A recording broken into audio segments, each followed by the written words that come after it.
Um, Hello, everyone. Thank you so much for your patience for the earlier technical problems that we had. But I'm glad everything is fine now, and you joined us. So I'll start by introducing Chadari. Uh, what is it? And then I'll go with the talking about today's event and introducing our speaker. Chadari is a storytelling platform that gives the opportunity for the African women to share their stories with the world. We have several programs. So the first program is a storytelling platform.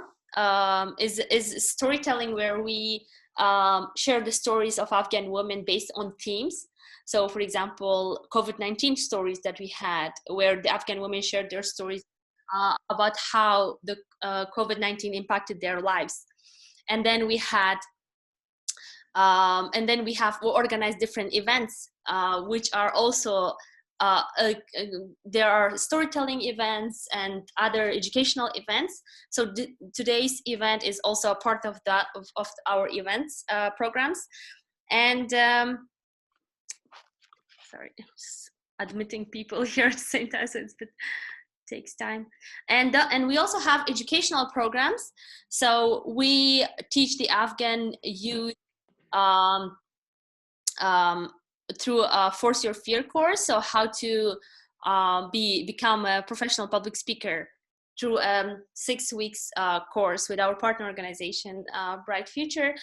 And yeah, so as we all know, 16 days of activism on gender-based violence is celebrated. It's a global campaign that is initiated by the United Nations and is celebrated worldwide. So we at Chadari organization, we also wanted to contribute to this and do something, and that's why we came up with this event to give an opportunity for the Afghan youth to learn more about it and to expand their activism through this interactive session. So this session will be more where we will have conversations, we'll share stories and build our perspective about a just world. And so this will be a more collective learning approach rather than a one-way approach to think about and reflect the silent question, as our speaker calls it. And we'll focus on spreading awareness and accountability while daring to imagine a world free of oppression and subordination. So our speaker is Bharti Sanskriti. She's a gender and sexuality studies learner and enthusiast, and she's interested in popular culture, masculinities, and gender-based violence. And she loves diversity. And interesting fact about her is that she prefers shakes more than tea and coffee. She was pursuing her master's degree, and in the middle she left because she wanted to understand the ground realities in order to bridge the gap between theory and practice. And she will share more of that during her presentation. So yeah, over to you, Bharti. Can you also do the I mean, you can do it, right? To the full screen of your presentation, because it's not full screen. Yeah.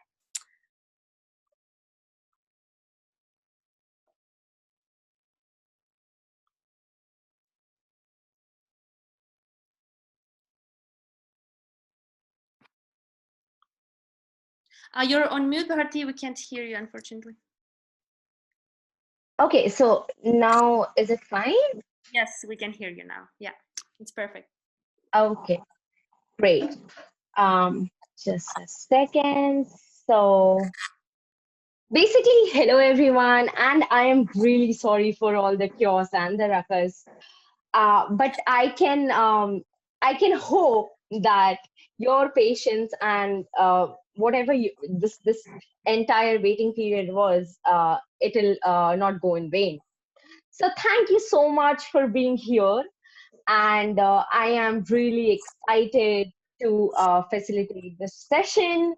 Um, So basically, we'll talk about women empowerment. We'll ask questions. We'll understand questions. We'll express our thoughts, concerns. We'll have conversations, and we'll try to build a connection beyond those conversations and thoughts. So basically, before going into the agenda of today's session, I want to just make sure that everyone, like we all, are on the same page. So there can be a few incidents, or there can be few topics which can be overwhelming, which can be triggering for some people, right? So it's perfectly fine. So basically, I'm giving you trigger warnings that this can happen. So it's perfectly fine to disconnect the call. It's perfectly fine to like disconnect my voice, or it's perfectly fine to just unmute yourself and say that, see, I am feeling uncomfortable, and then we'll try to do something else. We'll try to take a step back. We'll try to you know have a conversation in a different manner. uh, I hope if you can if you can just switch on your videos, it will be great. If you are not comfortable, it's completely understandable. Also, this entire presentation requires your participation. So this will basically build on your participation, right? So I'll just request you very humbly to just participate in the conversation. And yeah, so let's start. Uh, so basically, first of all, we'll have a short, quick, uh, ice-breaking kind of session where we'll try to connect with each other. After that, so this entire learning journey is going to be there through memes, right? So we'll try to understand memes, because we all share memes, we all have memes on our phone, and many people have memes even as their wallpapers. Uh, so yeah, and then we'll try to share our experiences, our perspectives, while also understanding the context where we are having these kind of conversations, right? And then we'll try to be a little hopeful towards the future. And if you want, and if you'll be fine with that, I can share some resources after the call, uh, for uh, for having a broader, or let's say for having a diverse outlook for these issues, right? So let's begin. Okay, so the first game is, if you can just send us on the chat box your favorite emoji, and with your favorite emoji, if you can unmute yourself, and then just give us a quick introduction of yourself, and share if there is something which you are hopeful about. It can be a very personal thing. It can be it can be related to session. It can be anything, right? But I really appreciate if we can do that.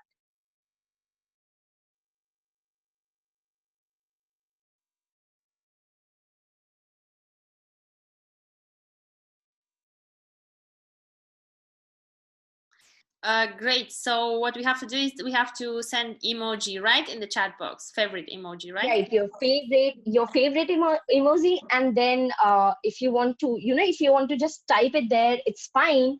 Your quick introduction with one hope thing, right? One thing which you are hopeful about. So if you can share your hopes with us, it will be great.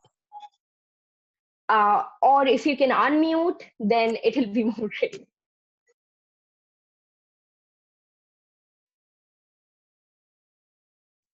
So okay, so let me. I mean, emoji here. So yeah. Okay, everyone. Can you please write your favorite emoji in the chat box? It will be great. Or if you don't have an emoji, it's fine. You can just go ahead and introduce yourself uh, with one thing that you are hopeful about. Great. So I can see Tom's favorite emoji here. It's heart. Thank you, Tom. Um. Okay. Yeah, that's a beautiful emoji. Okay, your sweater, your favorite emoji is smiley. Okay, that's interesting. Thank you, Asma. Um, Thank you, Zia.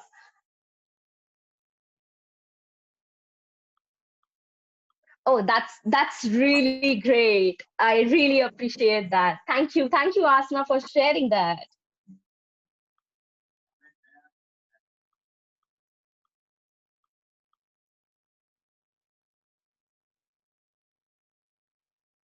Okay, that's a lot. That's a lot, and that's very interesting. This is very, You know, yeah, this is like, full sort of spectrum of our emotions. That's very interesting. Thank you so much. I don't know how to pronounce your name, but I think it's it's Khatera. yeah. Khatera. Okay, great. I'm sorry if I mispronounce anyone's name. Yeah, so thank you so much for sharing that. It would be great if someone can give their introduction.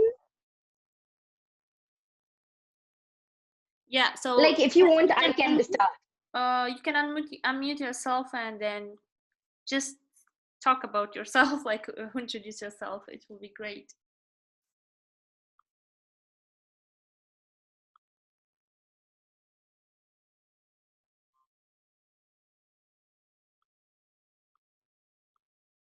Thank you so much for sharing.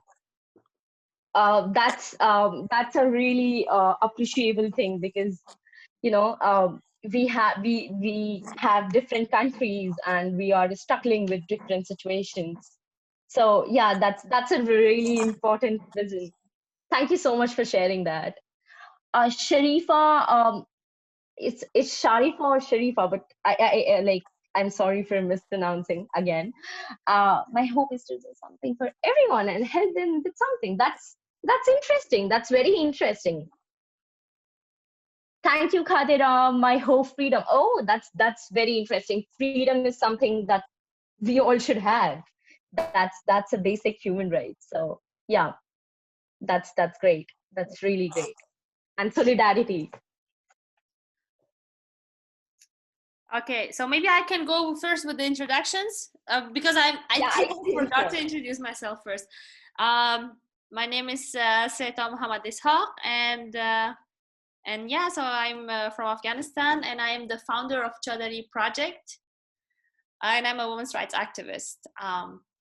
Yeah, so now everyone, I mean, who will go next?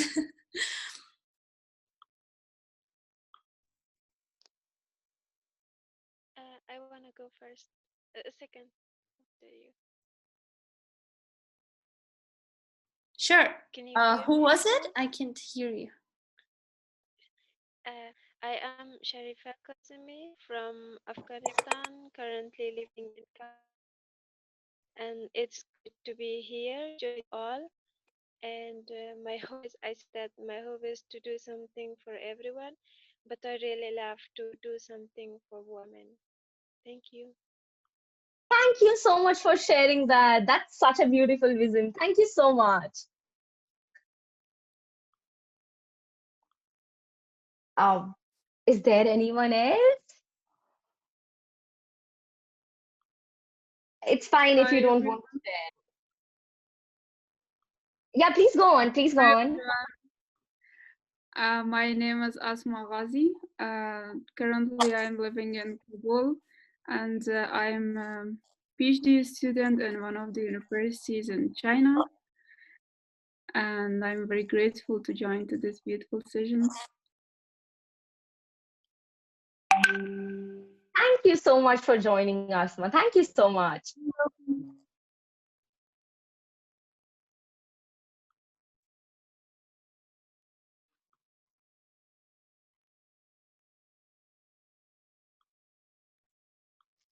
If anyone else is there, then that's great, or then we'll move to the next section. Hello everyone. Just I would like to introduce myself. My name is Fatra Zirak. I live in India now. I have done my bachelor, and I decided to start my master degree. Thank you for this opportunity to give us to join this meeting. Thank you, Khadira, for joining this meeting. Thank you so much.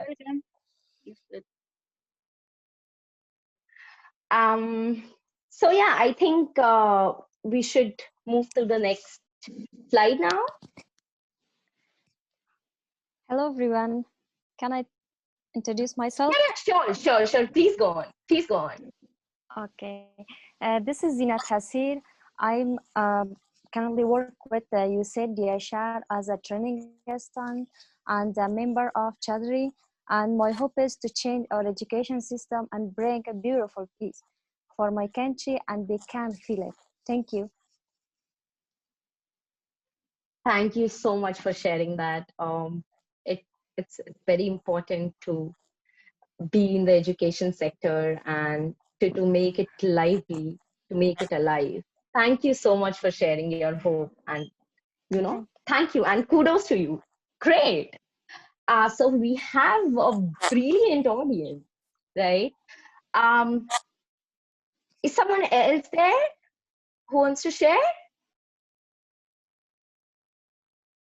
Should I go? Sure, please go on. Sorry, my voice is not too good because I have sore throat, but still, I will try to speak loud so you can hear me. Okay, guys. Hello, everyone, and Assalamu alaikum. This is Shazia Ahmadi, and I'm currently doing my bachelor's at AUF in Kabul, and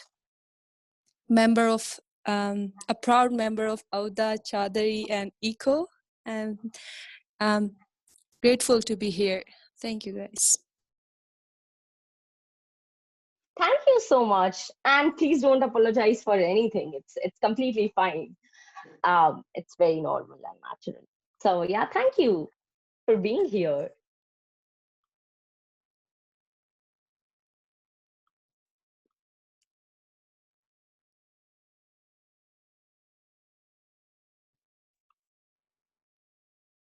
Okay, so I think we don't have anyone anyone else?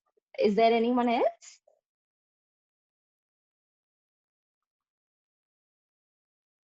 Okay, so yeah. So I think lastly, I should share something about myself. However, you know a lot. But I think, so basically my name is Bharti Sanskriti, and my hope is to have a just free world. So basically, I dream of a world where there is no oppression, right? So no oppression, no exploitation.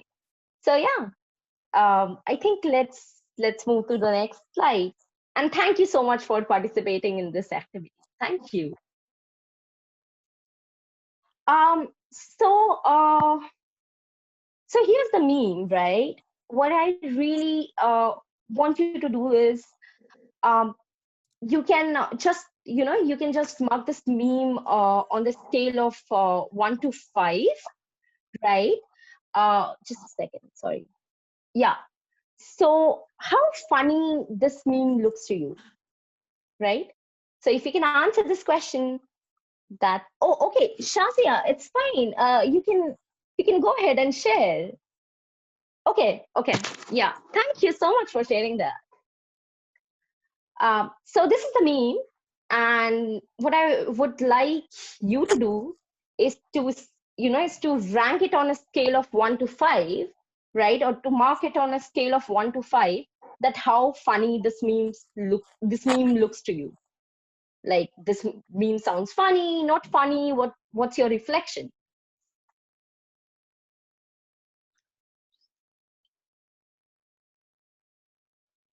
You can share this on the chat box. And yeah.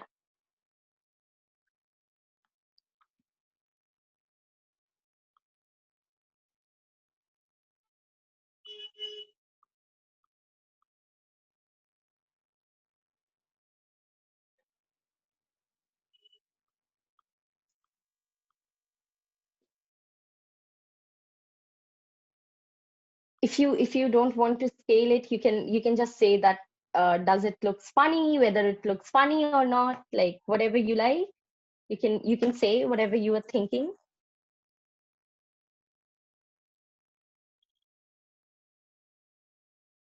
Okay, thank you, Zina. That's interesting.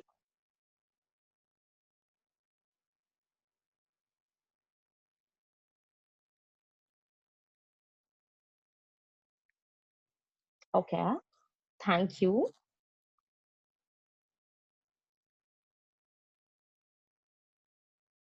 Thank you, Shazia. Thank you, Asma. Thank you, Sharifa. Thank you, Saurav. I suggest you to unmute yourself and just maybe talk. I think it will be better from my opinion. So we have amazing answers. So can you maybe unmute? Okay. Yeah. Do you think it will be a better party or you think it's fine? I have already unmuted myself. You can No, hear me, right? I'm talking about the participants. Okay, yeah. If you want to share that here, like you can please go ahead by all means. Yeah. So is everyone able to hear me? Yeah, we can hear you. Yeah. So I think this meme is a little confusing and puts oneself into introspection. Um, one becomes confused whether it is patriarchal to think it as funny.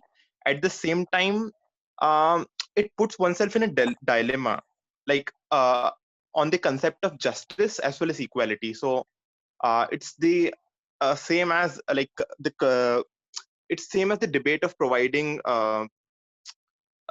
safe spaces for women, yeah, like separate spaces for women just because they are coming from a depressed category or a marginalized section, or whether we should go ahead with equality or like absolute equality concept. So I think it puts oneself in a dilemma. Okay, thank you so much, Saurabh, for sharing that. Thank you so much. We'll introspect about that. We'll think about that, reflect about that. But thank you so much for sharing that. Is anyone else here who wants to share?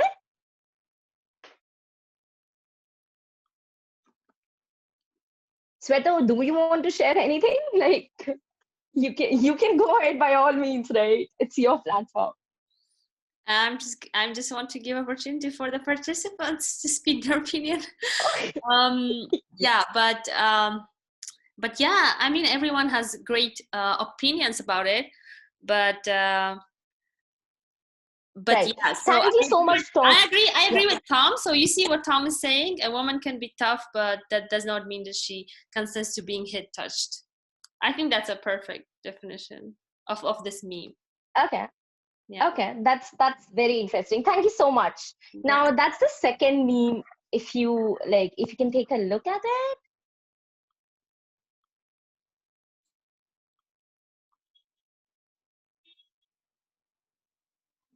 So what I really appreciate here is if you can think that, is this meme connected to the reality that we face in our everyday lives? Is this meme funny? Like, what do you think about this meme?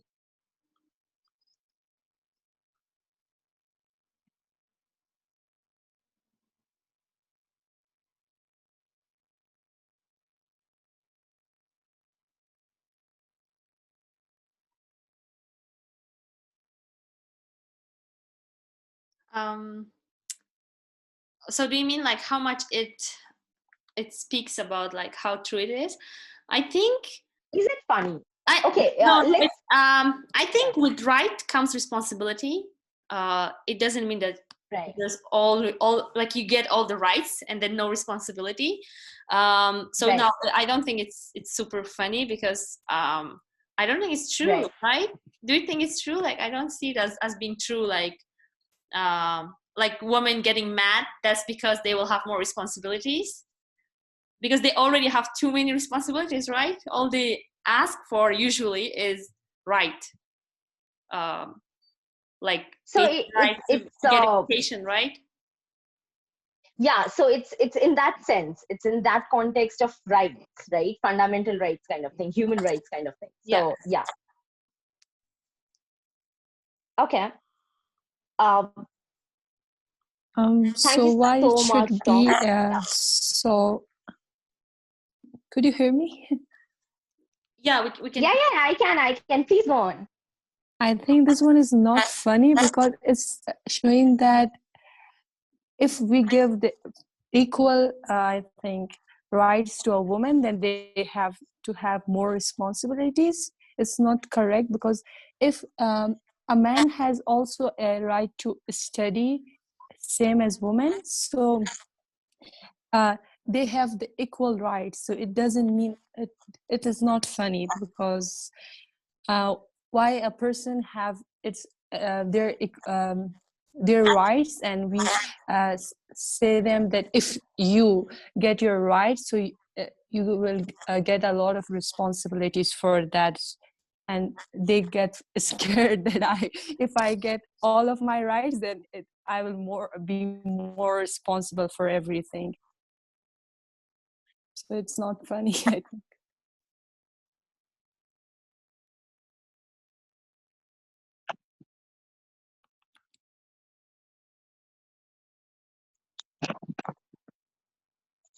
You're on mute, Bharti. Thank you so much for sharing that, Saurabh. Is anyone else who wants to share? Yeah, of course. I just want to share my opinion about it. Sure, please go on. Yeah, of course. I think it is completely true. If a woman who tries to really prove herself and to prove that the other people are wrong, and they really need to get more responsibility, as it's so clear that the scale of women are more than the men. It is it is something that we have to give them the rights that what they really want and what they really want to get, and we really have to help them to get more responsibilities and to be able to be more responsible for different aspects of their lives. It doesn't really matter if sometimes they are getting in hard situations, they really need to get out of there without asking help from other people. It is so important for them to get more responsibility and to be able to help themselves in some hard situations. Yeah, that's all I could say. Thank you, Zia. Thank you so much for sharing that. Thank you.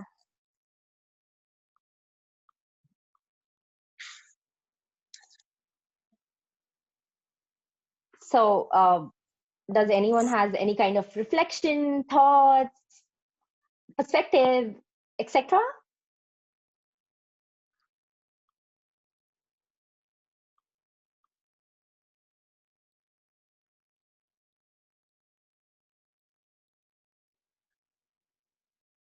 Okay, so let's move to our next slide then.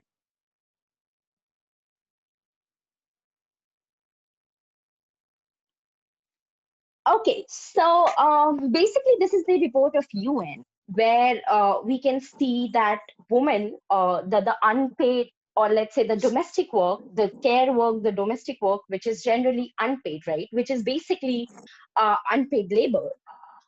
If you'll see that there is this huge discrepancy between how much work men do and how much work women do, right? In the global context, and it varies according to the areas, according to the regions. So, for example, in South Asian regions, it's different. In let's say in Latin America, it will be different. But that's the global average. So yeah, this is one data which I think we should be concerned about, right? And in this context, let's also understand, because we are analyzing, we are understanding memes. So what are memes in broader context, or in a little theoretical understanding? How will we understand this? So basically, we all know that memes are, super fun to share. They are so compact and they are highly shareable. But like, in addition to this, they are also a cultural product, right? It's a kind of cultural staple. And what makes it really interesting and different is how it transcends boundaries but at the same time, it can remain culturally specific. So there are few memes which are really specific to our own cuisine, our own culture, our own lifestyle, etc. But then again, there are few memes which are so general in nature that it transcends boundaries. Um, but here's the thing. There are two very important and two very interesting things about memes. So basically, memes can have implicit messages, right? So for example, all these memes that we'll talk about, or we have talked about, these two memes, they have some implicit message, but at the same time, memes are also a way of responding to our present context, to our contemporary, to our contemporary changes, or to the changes in the society. So for example, if there is some political thing going on, you can see a number of memes on that particular conference or on that particular thing, right? So it's basically a response in that sense. Okay. So because we generally think that meme is a part of humor, right? We understand memes in the context of humor. But what about humor? Do we generally practice or see humor? What humor generally does it disrupts our ideal meanings, right? So for example, if I'm saying something in a very simple manner, so for example, if I say I am I am fat, or let's say if so for example, if I'm saying in a very simple terms, in a very simpler statement, that I am fat, and if I'm going ahead and I am doing a stand-up comedy and I'm saying, man, I am fat, and people will laugh on it, right? So that's the power of humor, right? It disrupts the meaning. So broadly speaking, there are two kinds of humor. One is conservative, one is subversive. If you see conservative humor, it generally speaks with the power. For example, it generally speaks with the dominant groups, dominant identities. It speaks for their sake, right? So what it generally does is it makes fun of people who are marginalized, who are disadvantaged, and it can be women, it can be, in the case of India, it can be Dalits. In the case of, let's say, US, it can be Blacks, it can be Latinos, etc., etc. And humor also provides us relief, which what generally happens is we try to, or we tend to stop our rational mind and have, let's say, experience that fun, experience that amusement, experience that kind of, that kind of joyous feeling which humor provides us. And that's where the very interesting part, or the politics of humor, comes in, right? Because in that sense, humor gives us a space where expression of our discrimination, where expression of our biasness, where expression of our prejudice becomes acceptable, and then it becomes funny also, right? So basically, we can go ahead and we can make fun of Black people, right? We can go ahead and we can make fun of women, or we can make fun of minority identities, right? And in this context, if we'll see all those memes, we'll try to we'll be understanding in a better way that why and how these memes are created, right? So now going to the second meme.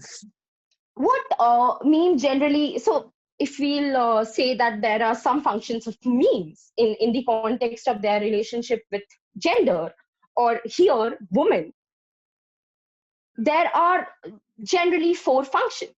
One, they shame, right? They shame women, or they stereotype women, or they objectify women, or they sort of glorify the violence. What's the difference? Shaming can be there when there is, let's say, a cross of boundaries, right? So there is this reversal of role, or they are not uh, performing their gender roles, which are ideal to particular gender identities, and so on. So if you see this meme, what do you think about this? Because in our context, and many people think that feminism is a negative term, right? It has some negative connotation. So what do you think about this meme? Is this meme funny? Is this meme like, is this meme doing anything? Like, is this meme shaming or stereotyping or objectifying or you know, glorifying or facilitating violence? Do you think that? And if I am going too fast, you can, you know, you can just go ahead and say you are going too fast. We want you to go slow. It's fine.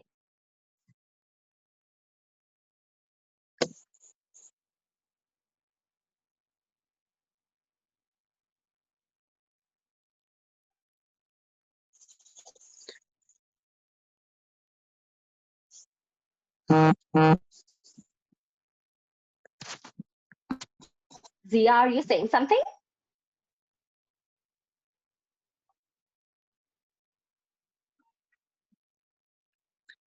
Nope, I'm not gonna say something. It's Sorry? totally okay. Okay, totally okay. Okay, that's interesting.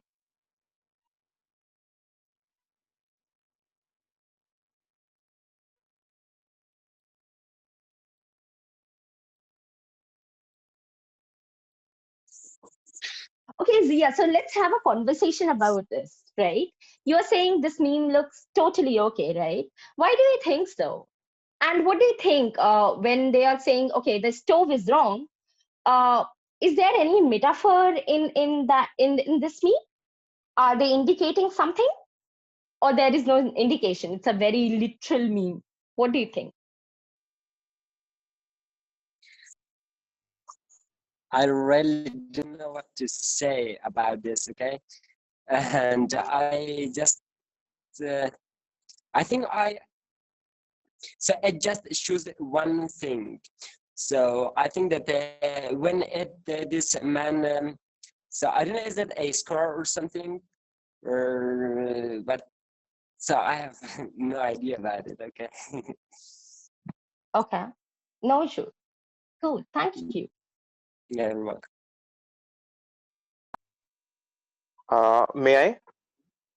Sure, please go on. Yeah. I think like it's just my opinion, but I visualize the hand as the women and the stove as the oppressive society. So in my opinion, they are trying to shame the women here, that it's like, for example, take the case of rape. So it's the problem of the women who is going to the oppressive men or whatever they are, and that is causing the burn, which is the rape. So rather than the other way around. So it's trying to blame the victim instead of the oppressor. That's my opinion.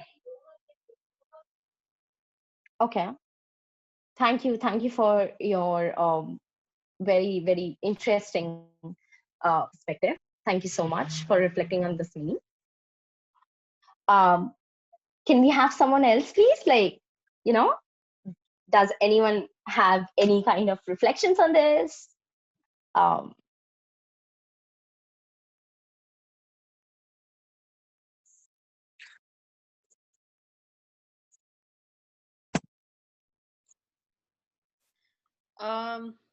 So I want to share my thoughts. okay. So I think that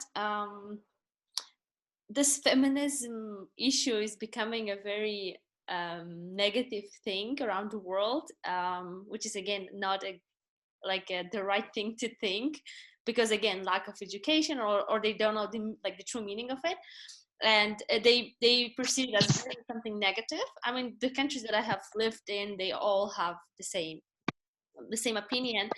And about this meme specifically, I think that we always talk about women's rights and women getting their rights, and people made this meme as if, okay, like you always talk about their rights, like then you can even blame the stove, right?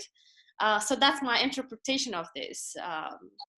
It's just, I think it's just the world that that the world kind of doesn't want to see that there is actually an issue, that there is actually a problem. So through this meme, they are kind of showing that there is no problem, right? So you can just blame the stove So yeah, that's my thought. And Farishta John wants to share her thoughts. She raised her hand, so she can go ahead. Right, please go on.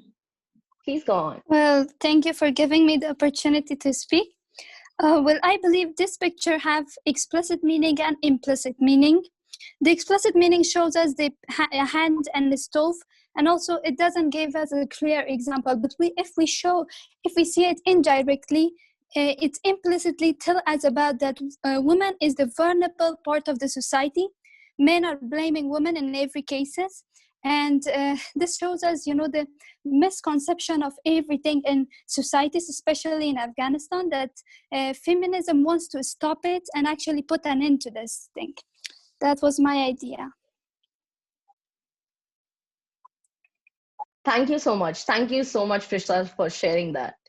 That's a very important reflection. Thank you so much. Thank you. Do we have anyone else who wants to share, who wants to just write in the chat box or something like that?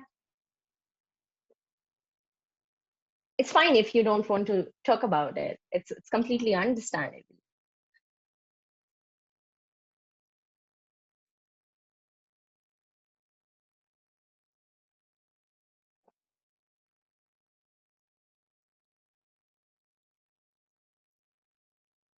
Should we move to the next meme?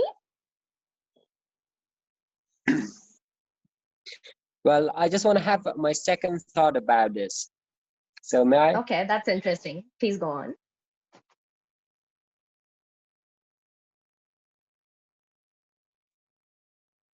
Yeah, please go on, Zia. Hello. Yeah, of course. So let me tell this very briefly, okay?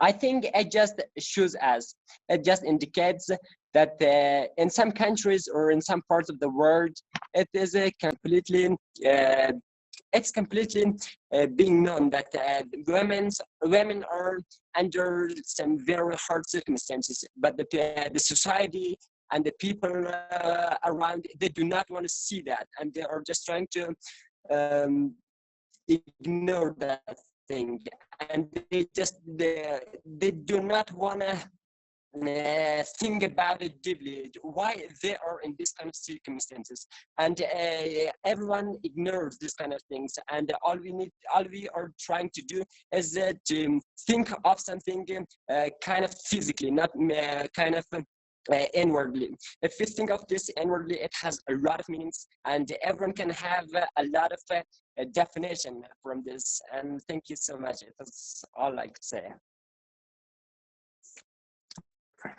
Okay, thank you so much, Zia. Thank you. Shazia, Zinat, Asma, do you want to, Sharifa, do you want to share something about this?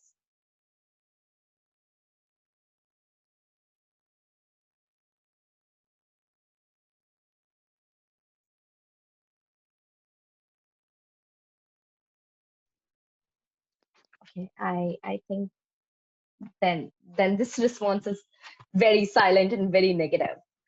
In that sense, okay, I can understand. It's fine. So let's move to the next meme. Right, just a second. Okay, so yeah, what about this meme? What do you think? I think Sharifa Kazemi raised her hand, so she wants to speak. Okay. Yeah. Okay, yeah, sure. So sorry.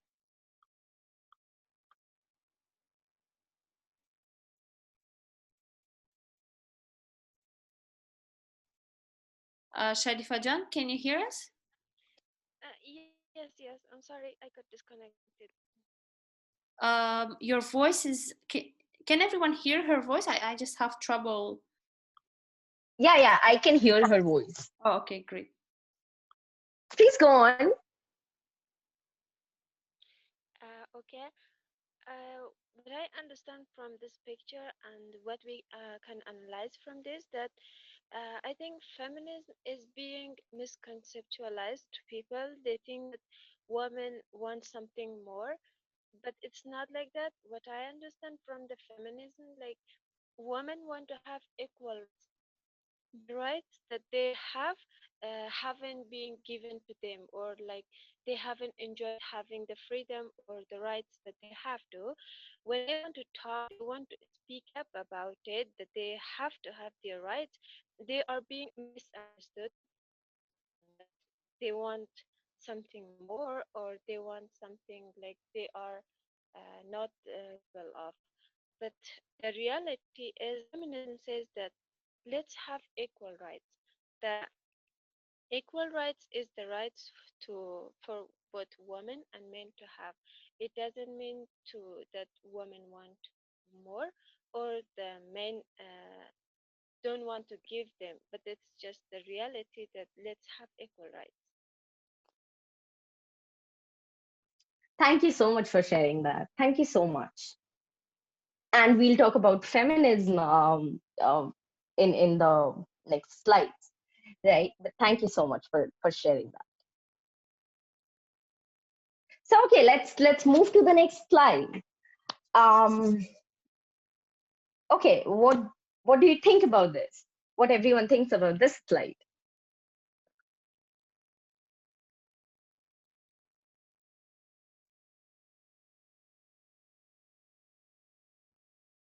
Also, it would be great if you can categorize this meme into, like, if you think that uh, this meme has a function of shaming, stereotyping, objectifying, or glorifying, or let's say normalizing violence. That would be great if you can do that. If you don't want to speak, it's fine. Like, I can understand. Please write down on the in the chat box if it's fine with you. That would be great, really great.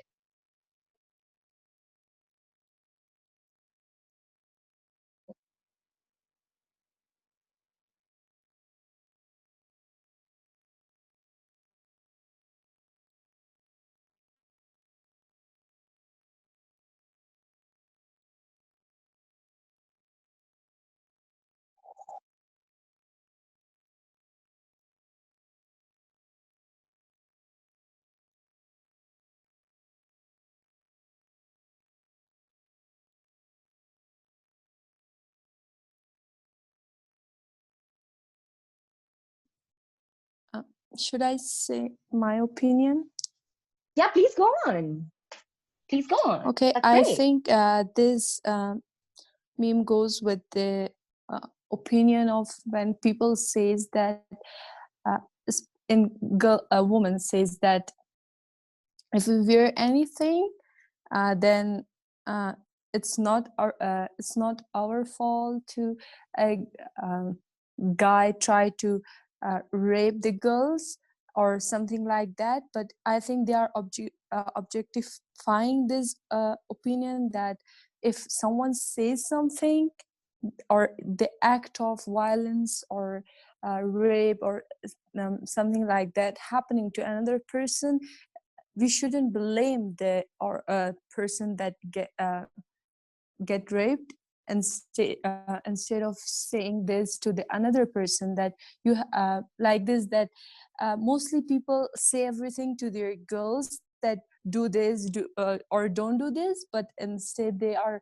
not telling their boys that or their sons that if you go outside, don't do this, or if you are at home, don't do this behavior with your sisters or something like that. So this meme is objectifying the sense of that if you do something, if you don't want to do something, so you have to do, it's not your blame, you have to tell this to another person that is doing the same thing. I think this is that. Thank you, Shazia. Thank you so much for sharing that. Thank you so much for speaking your mind. It's very important. Thank you. Thank you. Uh, is there anyone else who wants to share? Yes, please. Yeah, please go on. Okay. So well, I think this meme kind of is objectification. I mean, like when Well, whenever, sorry, whenever a person is a girl is going outside of the house, their mother or father or trying to tell her and teach her that please wear something good, or don't speak to boys, always put your head down, and always don't talk to people, and move forward, and don't even try to contact with each other person. But they never tell their sons to stop chasing girls. They never tell their sons to don't look at the girl in a bad way. So it kind of shows that I mean, like, the view of people, like, always telling the victim to stop doing something rather than the person who's doing this. So always it's like a rule of the word. Instead of like putting your girl telling your girl to always hold your shoulder back, put your shoulder back, put your head rise, and always talk and smile and have a good posture. Instead of that, they tell them to be always like, put your head down and never talk to people. They should tease their boys to not tell girls bad things. So I think this is what it means. Thank you. Thank you for sharing your reflections. Thank you. Okay, do we have anyone else? Okay, thank you, Asma, for sharing that. Thank you. Thank you, Shazia. So we have Farishta John. She raised her hand, and yeah. So, and Sharifa. Okay, I'm just confused. Like, who spoke? Who? I mean, 3 people raised their hands.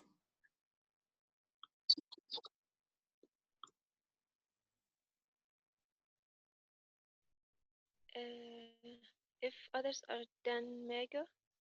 Yeah, you can go ahead.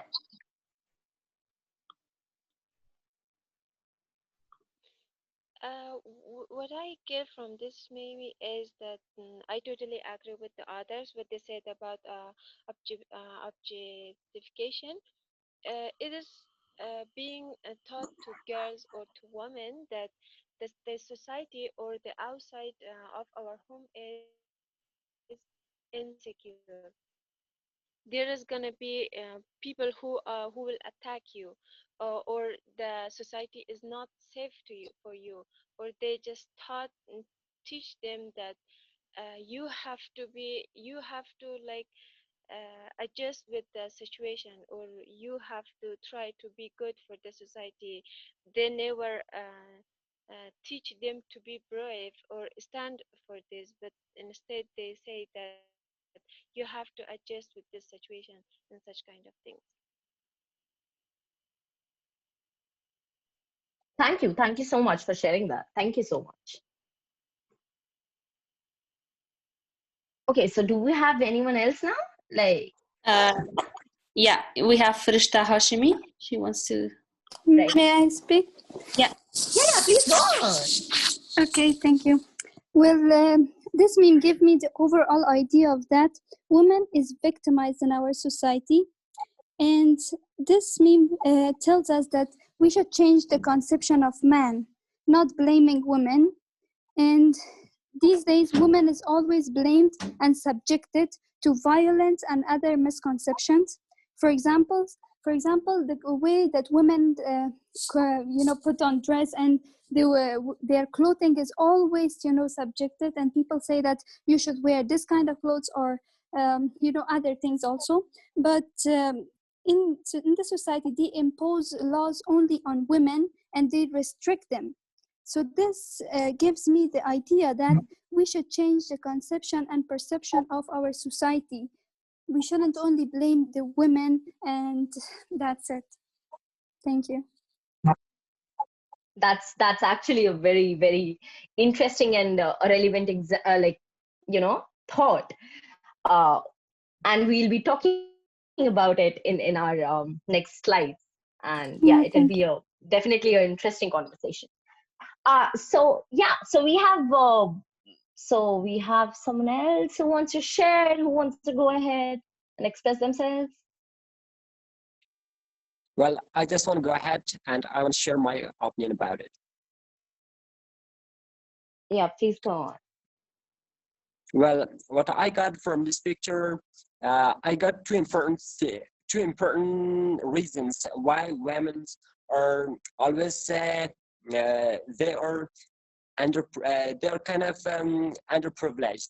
And the first important reason is that you know, it's kind of like this, that when the women did try to do something new in their lives, and they are always having the one person, and they are always having one person in their lives, and that they do not let them do what they want, and they are always kind of being objectified by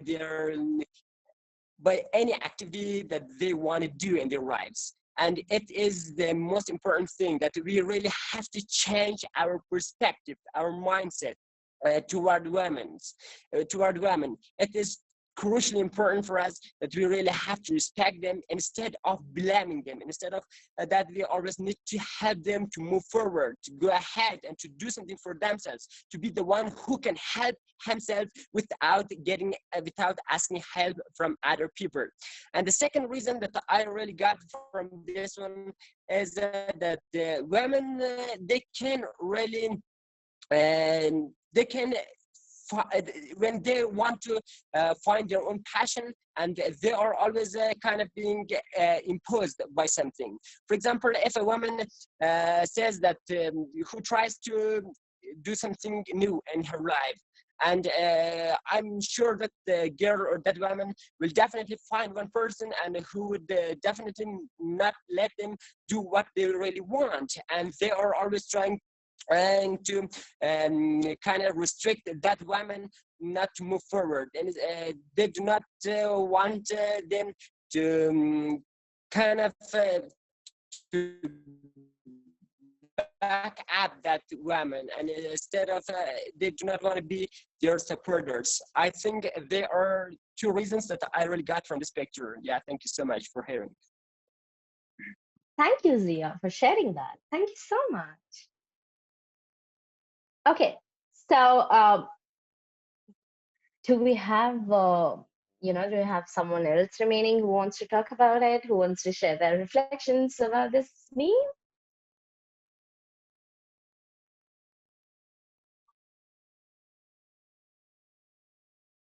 Okay, then I'm going forward.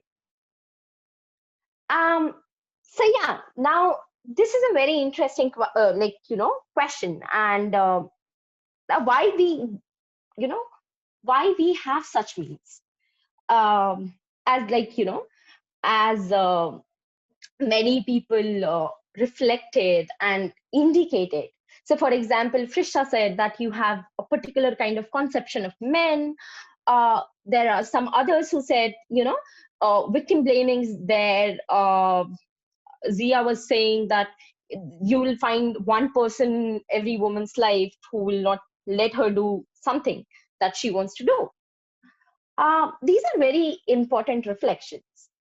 But then what's that one thing which leads us to to have such cultural products, to have such movies which are so toxic, to have such memes which have so which are biased towards women, biased against women, which shows women in particular particular frames, particular boxes, and with a particular gaze, which is generally called male gaze, right?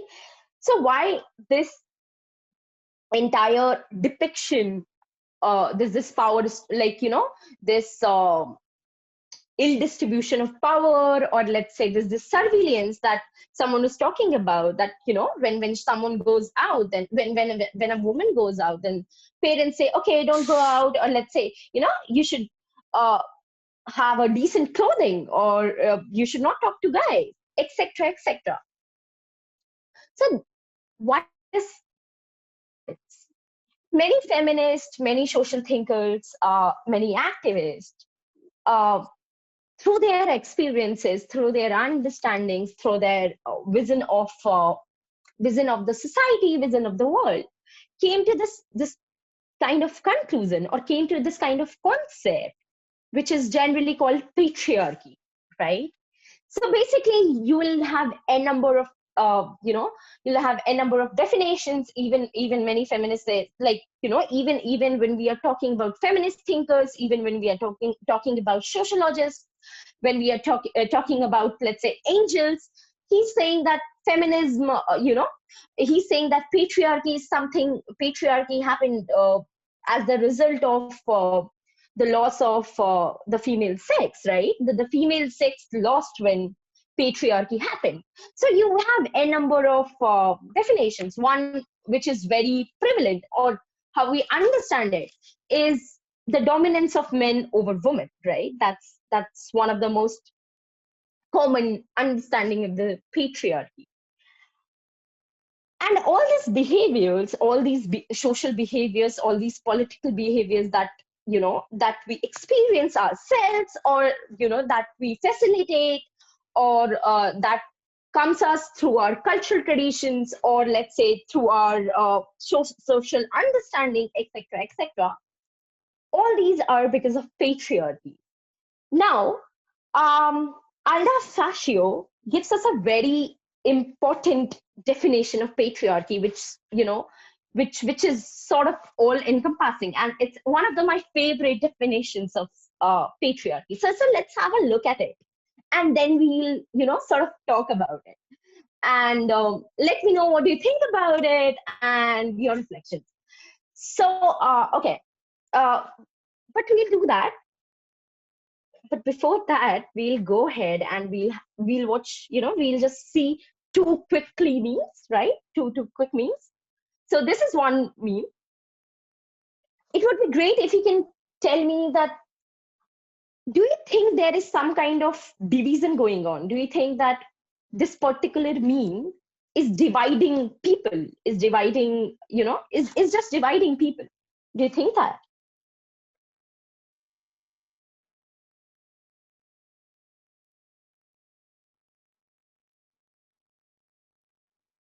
They are classifying, dividing, or just putting two kind of people in a particular box? Yes, sure. It shows us that, but it shows bias and also discrimination between men and women. Right. Okay. Thank you.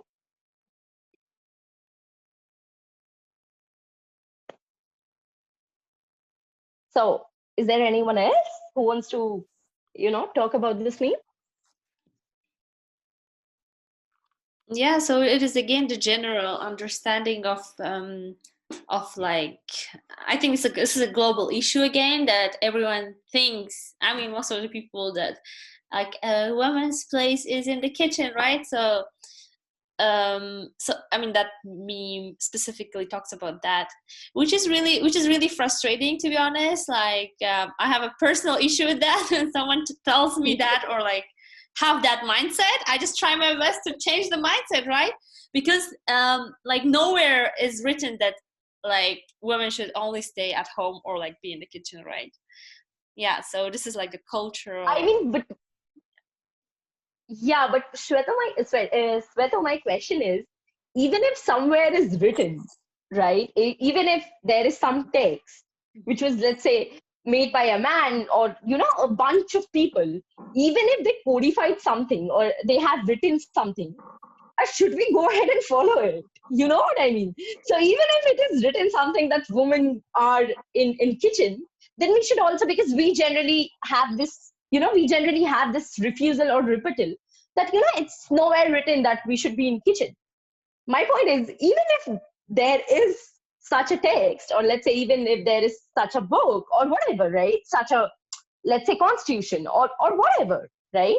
Of any era, of any age, be it medieval, be it ancient, be it modern, does it mean that we are going to follow it? Does it mean that our place is in kitchen? So yeah, but thank you for sharing that. Does anyone else wants to share? Well, I just want to share my opinion and even my personal experience about this. Right.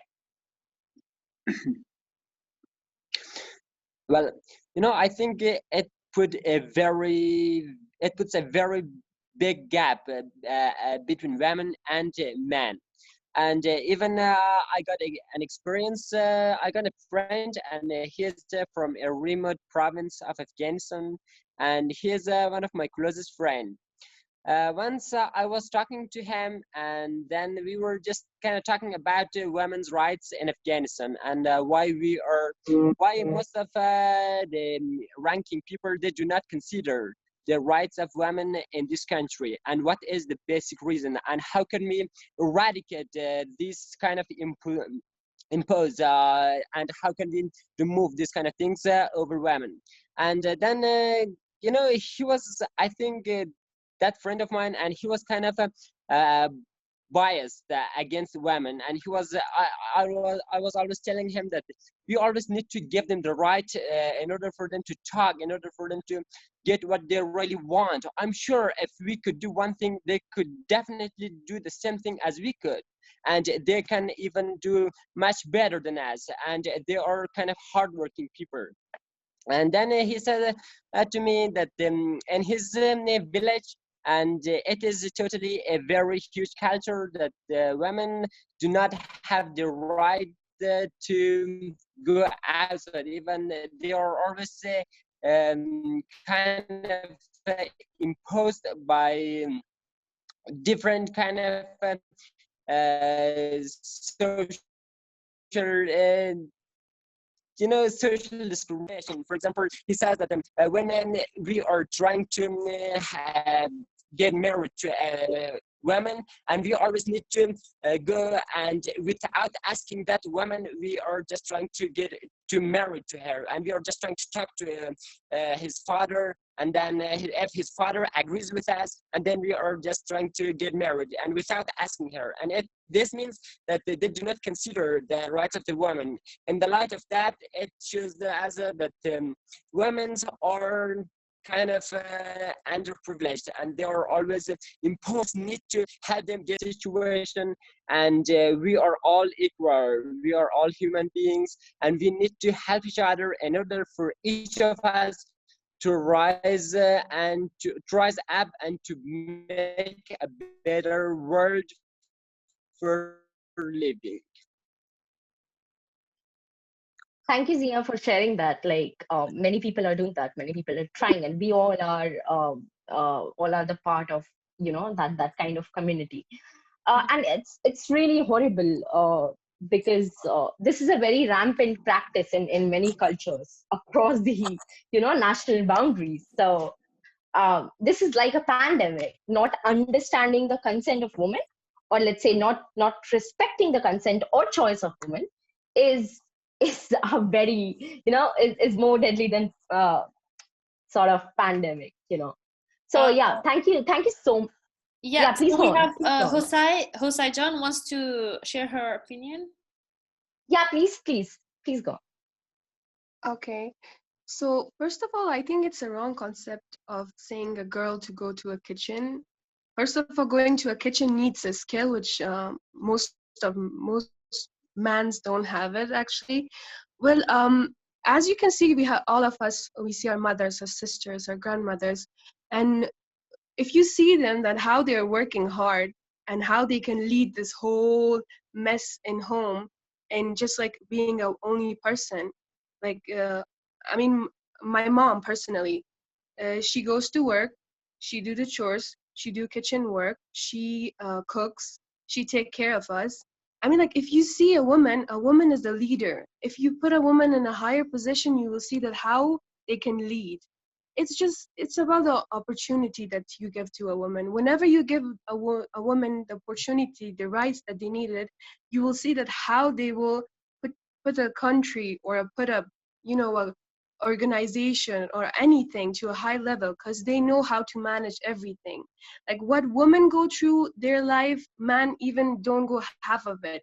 A woman give birth to a child, which is, I mean, the pain of giving birth to a child is evil. It's like breaking down 206 bones together. Or a woman, I mean, have every single problem, facing like body shames, facing tortures, people's shameless words, which are not even, which hurts a woman, but still a woman rise and walks like nothing has happened. So whenever you give a woman the opportunity that she deserves, then you will see how that woman will show the world that, yes, I am a woman, and I will show you that how I can lead this all work throughout my kitchen. So kitchen isn't a bad place. So they should learn that everything starts from that kitchen. You get your food from that kitchen. Your mother grows, your sister grows from that kitchen, and from that kitchen you get whatever you needed. So it's not a bad thing for girls. They should learn how to respect the kitchen, because I mean, it's not that all women are good doing work on their kitchen. It's just the obligation that the man has put on a woman to do work on the kitchen. So if you just give him an opportunity, you will see that everything's going to be like the best. A woman will show that how best they are. So wrong conception can lead this problem. And I mean, like, if you see a guy can only go to office and come back and say that, okay, that's it for today. I can't do anything else. But I mean, like, I see my mom. My mom comes from office, cooks for everyone, cleans, do ironing, do everything. So woman is stronger than man. They should believe in this. That's it. Thank you so much. Like, you know, you are speaking with so much powerful voice, and like many people agreed. So yeah, thank you so much. Thank you so much for sharing this reflection. And that's why, if you remember, like if you all remember, I have tried to show something in the graph, right? It was about unpaid work. So basically, what you just mentioned right now, it reflected that, right? Because there is this huge gap at global scale of paid, of unpaid work. So basically, the entire care work, the entire unpaid work is done by women in many countries, in many cases, right? There is this huge global gap.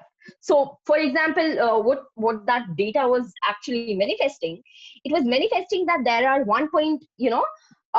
just 1 point something percent men, domestic work is done by men, and then you have this 4 point something, which is like more than 3 times, right? So it's 3 times or more than 3 times work is done by a woman. So this shows us that how a particular economy, how our entire economy, right, is, as you said, right, it starts from the kitchen.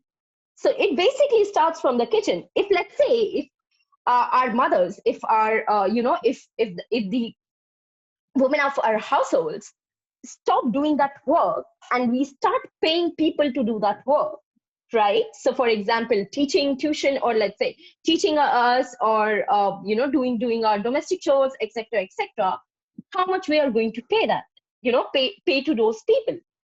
So there is this entire unpaid hidden economy, which is there, which is very much there and very rampant, very prevalent. But then we see economy in terms of GDP, and our entire unpaid work, our entire non-market transactions doesn't just, it don't get counted on that GDP, in that GDP, or in our economic calculations. So thank you so much for sharing that. And it's very interesting that we came to this point, right? We have Farishta also. Okay, She wants to share. Yeah. Yeah, please go on. Sorry, please go on. No, sorry, I guess the hand was, raised before. Oh, okay. I just. Okay, sorry. Okay, no issues with that. Great. So this is the next meme.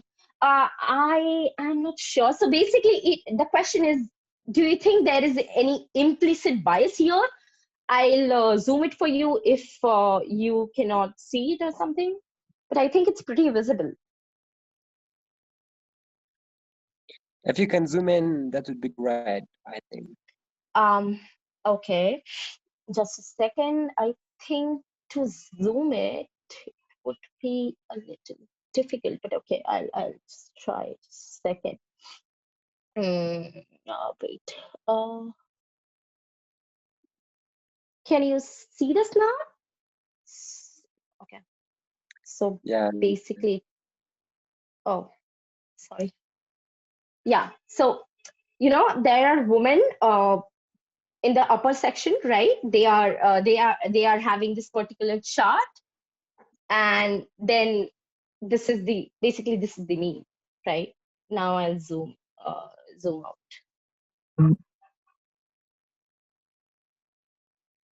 Just a second. Sorry, I'm really sorry for that. Okay, that's fine. Great.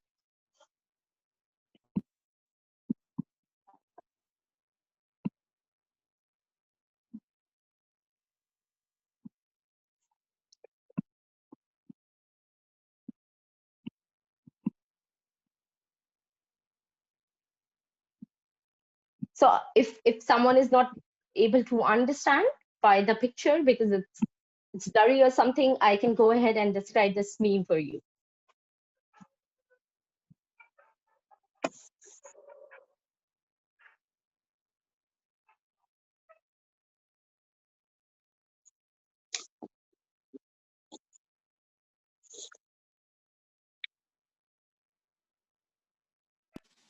May I speak about this meme?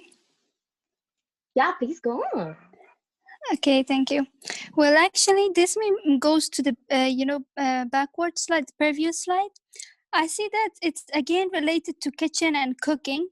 This I can express my feeling now. It's so frustrated for me seeing these kind of pictures and meme, because it's so humiliating for women, telling women that whatever you do in whichever position you are, your job is to cook, and you are actually the primary and your priority is cooking. And it actually goes back to the to the times that women was women, the only thing that women do was cooking. And what I think is, it is injected into the minds of people that women is weak, they are vulnerable physically and mentally. And it shows us this, it actually shows people that this image that woman is vulnerable.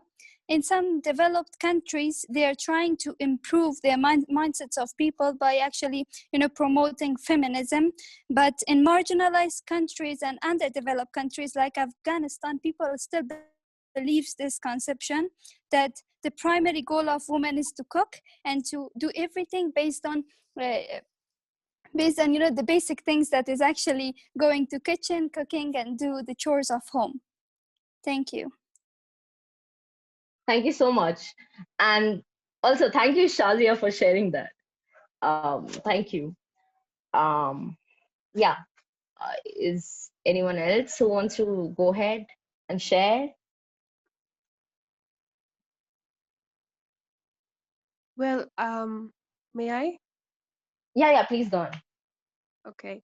So actually, when I saw this first, I thought like they're making fun of engineers and architecture girls, which is like, I mean, it's a wrong thing. If you architect girls, I mean, if you see that, I mean, only in Kabul University, each year, 18 girls are graduated from architecture, which means it's 18 girls with a really huge architect mind, great talents.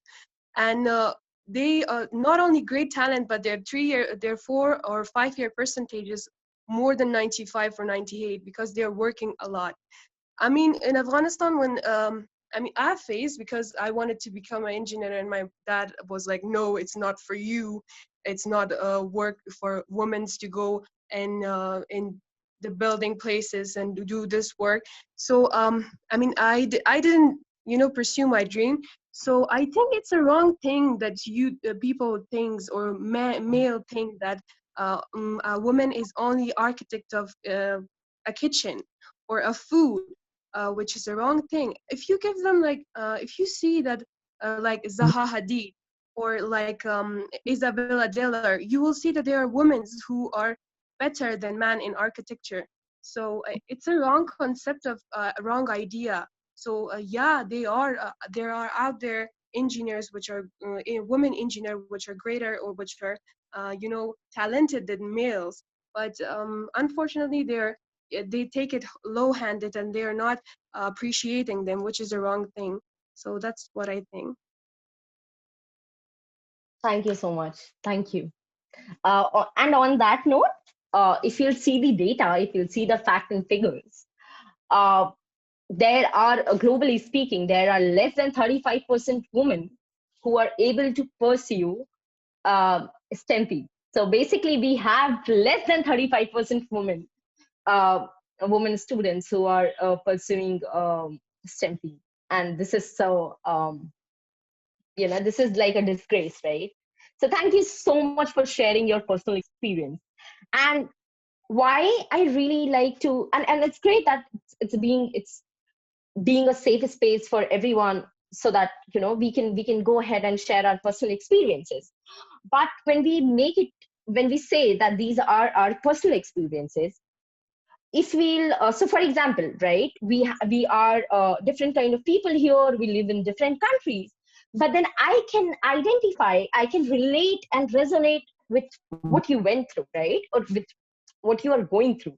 You can resonate with me, which also means that personal is political, which is one of the most important feminist idea, feminist concept, and feminist slogan during the civil rights movement, that you know personal is political. So thank you so much for sharing that. So is there anyone else who wants to go ahead and share?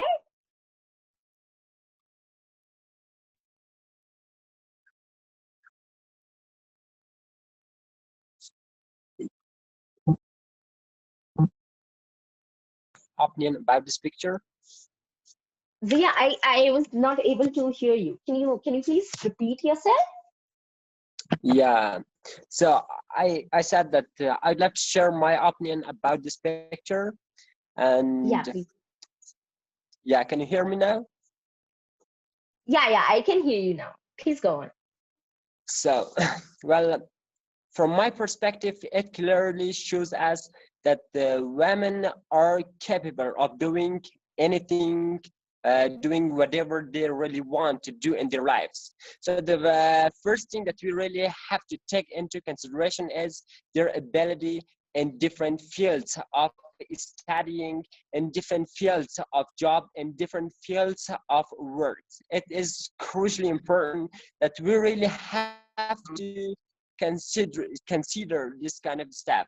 So it clearly shows that and also it completely enlightens us that women are they are in the process of making huge progress in their lives. So for example,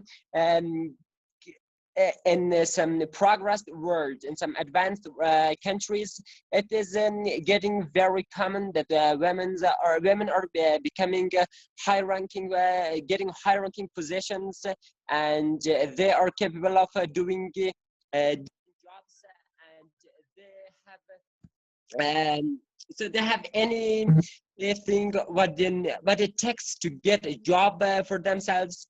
And also it shows us that we have to let them do what they want, and we always have to give them the opportunity to be opportunistic in their lives and not to leave out any opportunity to get it. I'm sure that the women are capable of doing anything that they want, and even I believe that they are working better than men, and they are so hardworking. And I really agree with this, and this picture clearly shows, and it also really enlightens us about different issues of making progress in the world.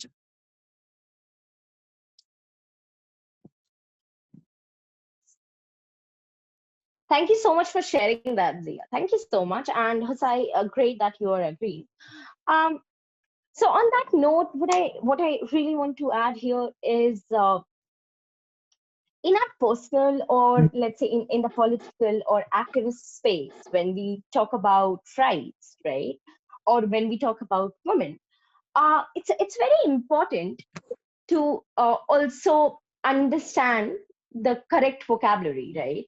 So when we say that we, people are not, let's say, society should give them, society should give women their rights, then sometimes, like, there is this vibe in this entire sentence that men can give women rights, or when we say that, men should give women rights, they are not giving us our rights. It feels like men are the norms, men sets the normative. Men are basically, men are basically those people who are setting the norms. So, or they are the standard beings. But when we talk about, uh, or when we rephrase ourselves, or when we reframe our conversation in the sense that, you know this is my right, and what you are like actually doing is you are violating my right, or you are, violating my boundaries, or you are basically being a hindrance in my rights. So you are being an obstacle, you are violating my human rights. It gives us a power that these are our inherent rights. So no one is giving us these rights. These are our rights because we are human beings, and we are, as equal human being, as equal human being as men or as someone else. So I think it will be a very interesting approach to also take a step back and think about our own vocabularies. So, for example, this is a very commonly used term in South Asian countries, especially India. We generally call street sexual harassment, that is the sexual harassment which places on our streets, as eve teasing. If you look up, eve teasing is a very problematic word, because what it is doing, it is basically making us eve, and it is making sexual harassment as teasing. Sexual harassment is not teasing, and we are not eves, right? It has this approach of victim blaming that we were talking about in our previous memes. So it's also very important to have, have a better understanding of, or let's say, to just reflect on our own vocabularies. So yeah, but thank you so much, Zia, for sharing that. So Nat if wants to share her thoughts as well. yeah, please go on.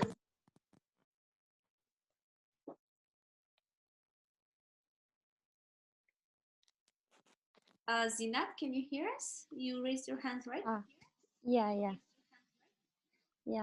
I want to share my thought. I disagree with that. Believe me, if you give her responsibilities to a woman, she can do it in a great way, without any corruption, without any failures. It makes me sad.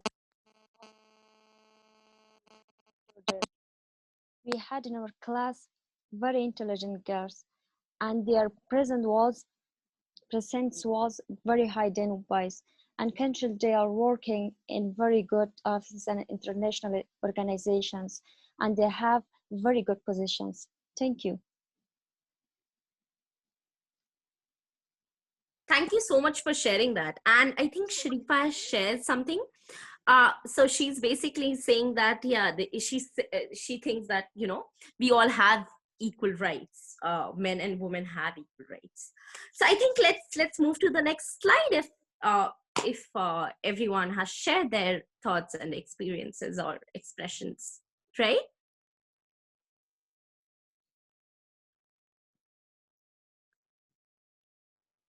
Okay. So yes, let's first, go through this definition of patriarchy, right? So this definition broadens our understanding of patriarchy in the sense that it is not just saying that, it is not just saying that this is a social organization or, economic organization or political organization. This encompasses the idea. This definition is also talking about how patriarchy is, so for example, we generally use this word internalized misogyny, which means that we, even as women, have internalized in ourselves, learned, conditioned, because we have been conditioned and we have been socialized. So we have learned that, we should hate women, or let's say we have this particular, so for example, there is this, there is this very common approach that women are against women, women hate women. This kind of internalized misogyny that we all have, and we try to unlearn by, through our activism, through our understanding, through our lived experiences, through reading, or, things like that. This particular definition is saying that, it's mental, it's social, it's spiritual, it's economical, it's political. But this is also showing us a very important thing. It's talking about the gradual institutionalization of patriarchy, which means that it was not there. So this entire idea of naturally there, men are naturally superior to women, or let's say, women are inherently weaker or naturally weaker. This particular definition is questioning that mindset in a very nuanced way, because this is pointing out that, this has happened in a very gradual manner. So it's not like patriarchy was there when we had, where Homo sapiens were on this planet, patriarchy happened. No, it was not like that, right? There was this entire journey of patriarchy. And also, the way we see patriarchy in our present context, in our present sense, it has been gradually institutionalized. How our colonial experiences, how our experiences with our, with our colonial powers influenced us and had implications, consequences on us, on our own understanding of ourselves, patriarchy, our social institutions, etc. So, but at the same time, this particular definition is also talking about how all this process of institutionalization, right, is not just producing, reproducing, or facilitating dominance, exclusion, oppression, but it is also giving, it is also making us a second-class citizens. It is also basically devaluating women, basically degrading women, in the sense that our value is inherently, as Zia, I think Zia was saying, there was this marriage. So when he was talking about his friend, so he pointed out that his friend thinks that he'll go to a woman's dad and just to say that I want to get married and everything. So how our own understanding of self, how our own value is inferior in this entire system, in this entire structure. And it's not just about economic structure, it's also not just about political structure, but it's also about our conditioning, right? It's also about how, so for example, a very cliche, a very conventional example, right? How from the very beginning, the separation in toys, the segregation in toys. So for example, someone gets a different kind of toys because they are, from this gender, and someone else gets a different kind of toy, right? So for example, doctor set and kitchen set. Doctor set is generally meant for guys and kitchen set is generally meant for girls. Now, what patriarchy actually does is, we were talking about kitchen, right? It produces gender roles, because for the sustenance of patriarchy, it's very important that this social construction, this construction of gender, that is, there are just two kind of people, right? There are two boxes, one is woman, one is men. This kind of strict but also preferential kind of treatment and boxes must be there for the sustenance of patriarchy. And that's why in this particular boxes, in these two boxes, they put different kind of roles, right? So for example, cooking is meant for girls, protecting is meant for men, etc., etc. So, but at the same time, because we are living in a very globalized world, right? So it's not just about dominance over women, but there is, there is internal hierarchy in patriarchy between men also. So basically, if you are, so for example, let's say in a global context, the value, or let's say the preferential treatment, or the value, or the resources, or the preference for a white cis man will be greater than let's say a black man, right? And in that same sense, a Hispanic woman, or let's say a woman from indigenous community, will have will be more marginalized than a white woman, right? In sense of our finances, in sense of political representation, etc., etc. In the context of India, if we see, the Dalit woman will be more marginalized than the Samana woman, right? And in this context, like, you can also see that discrimination, exclusion, dominance is now not a very, we cannot take a very binary approach for also understanding this kind of, this kind of patriarchal mindset, patriarchal roles and oppression. So yeah, what do you think about this definition? Are we on the same page? I was going too fast or something? Please share your expressions, thoughts on this.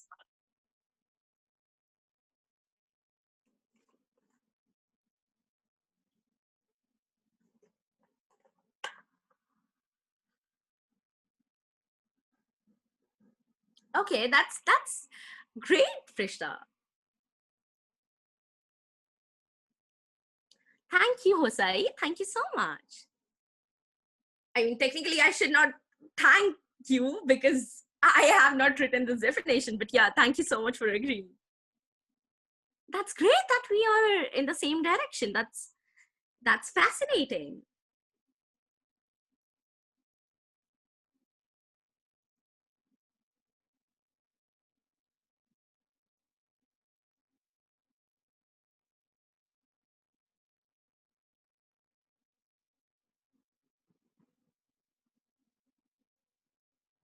Is anyone else who wants to, unmute themselves, reflect on it, share their thoughts, share their agreements or disagreements about this definition, or to whatever I said?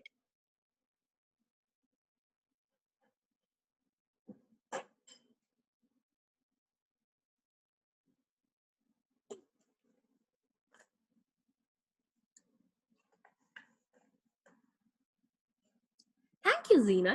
Thank you so much. It's super fascinating that we all are on the same page, It's great to know that.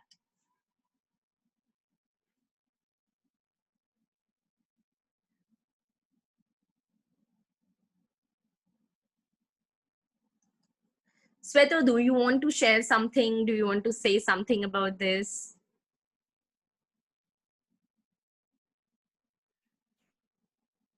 Yeah, I mean, as everyone else, I completely agree, and it's this definition is very comprehensive, I would say. So it comprises of like different aspects of it, so it can be again interpreted in different ways. I mean, everyone has their own interpretation. Oh my god, okay, let me turn on my video. I just realized that it's turned off. Yeah. So yeah, it's great, and to be honest, I'm really enjoying the session because I really love the participants, how interactive it is. I'm really glad to see that people are actually benefiting and getting a lot of great content. And I wanted to remind about the time. So I think we right almost done, right? So we just have, I think, 4 slides, right? So the last slide is basically a thank you slide. So that doesn't count, right? So yeah, so we just have 4 slides, and I don't think that will be, exceeding the time, or like too much exceeding from time, let's say. So yeah, so let's move to the second slide, because I don't think that anyone, everyone shares their thoughts on the chat box. So I don't think anyone else wants to share something, or if you want, please go ahead. And thank you, Sweta, for for being so cooperative, and being so thoughtful, etc. Thank you so much. Thank you so much for having me. Yeah, so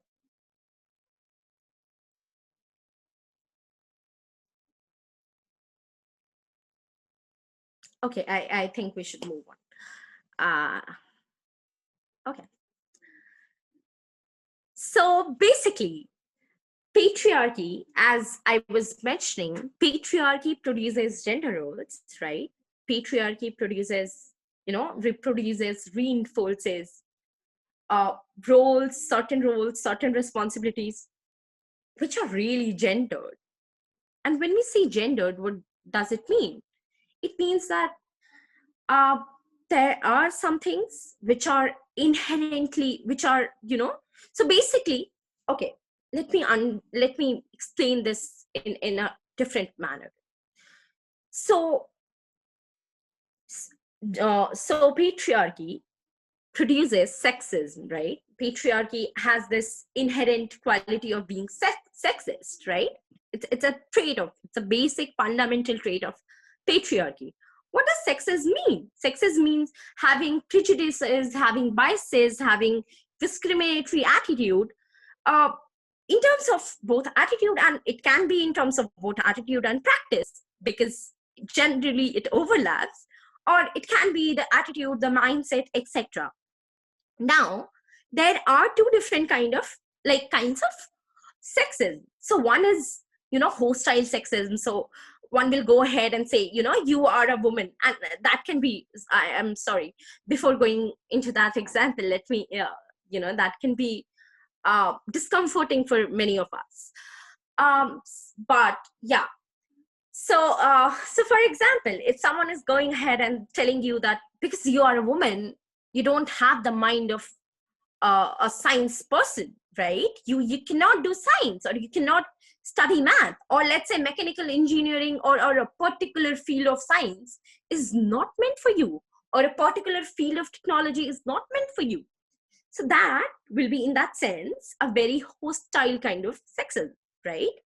Because it is very explicit in nature, and there is this, on the face of it, on the surface, you can see the hostility, you can see their problems, their biases, their prejudices against you because of your gender.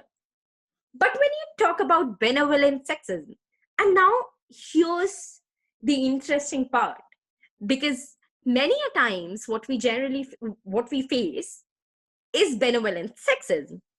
It can be by our family members, it can be by our friends, it can be by our partners, or some close ones. Okay, so for example, let's say we are talking about the profession of teacher, right? The primary school teachers or something like that. So why people say that we want to hire women, which in that sense is beneficial, right? Because women are getting jobs, but then they think, and then they say that, because you are motherly, because you have this inherent quality of motherhood, or because you have this, very emotional side of you, and you are the nurturer, you can be a good teacher. That, in that sense, is a benevolent sexism. So on the face of it, it seems that, yeah, this person is, this person is giving us a benefit, or let's say, this is nice. They are saying, good things about us. So they are saying that, you are, let's say, for example, we generally take this as a compliment. You are not like other women, right? But if we think it through, is it really a compliment? Because what they are saying is, you are the exception, but all other women are the problem. All other women have problematic traits, but you are not one of them, which is really problematic. So when we are saying benevolent sexism, it has this quality of making us feel, okay, this looks good, this is all fine. But actually, if we will look at, like, if we will think it through, we'll understand that it's actually sexism. So for example, how generally people say that, okay, you are a woman, you are too emotional, you are really emotional, so you should be a counselor because you can understand, you can listen very carefully. But that again is an example of benevolent sexism.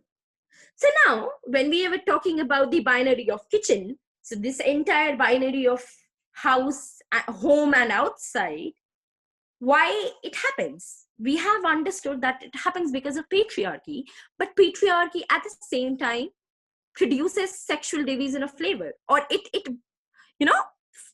gets boosted, or its basis is sexual division of labor, which means that it complements gender role. It gives it a it gives it a basis, right? So what is sexual division of labor? It means, okay, because kitchen is in the home, kitchen is for the weaker sex, or let's say domestic is the home is for the weaker sex. Who are the weaker sex? They are women, right? In their terms, not in my terms, obviously. And in that sense, who is the breadwinner? You have heard this, I think you all have heard this word, we all have heard this word, breadwinner, right? The primary breadwinner. So even when we talk about our economies, even when we talk about other things, we always understand that breadwinner or head of the family is the man, which is on the basis of sexual division of labor. So I think we are on the same page till now. If you have any question on sexual division of labor, on its relationship with gender roles, on its relationship with patriarchy, please go ahead. Or if you want to just, share your reflections or expressions.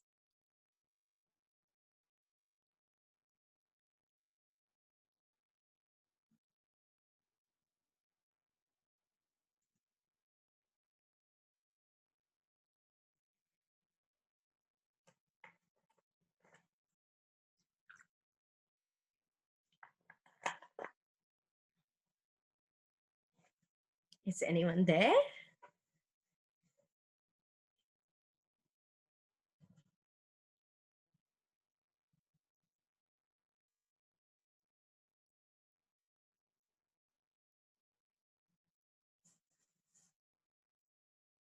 Okay, should we move to the next slide?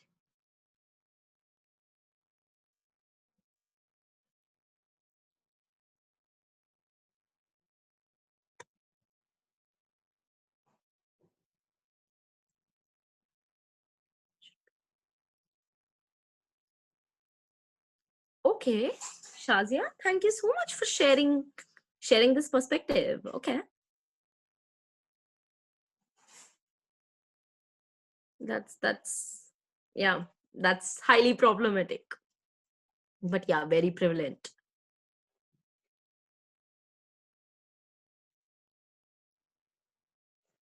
Yeah, because we have been conditioned, we have been socialized to think so, right? And then you have this ill distribution and allocation of resources, and things like that. So yeah, wrong mindset, and this entire patriarchal conditioning. So for example, I'll give you this, I'll give you my personal example. This almost always happened to me even in school or college, that a particular professor or a particular teacher always said, okay, I need to move this desk. Can two boys come in? Are two guys there who can, help me with that, or who can do that for me? Or something like that. And I was always you don't need to say two men or two guys. Like, I can also do that, right? But that's how our language is.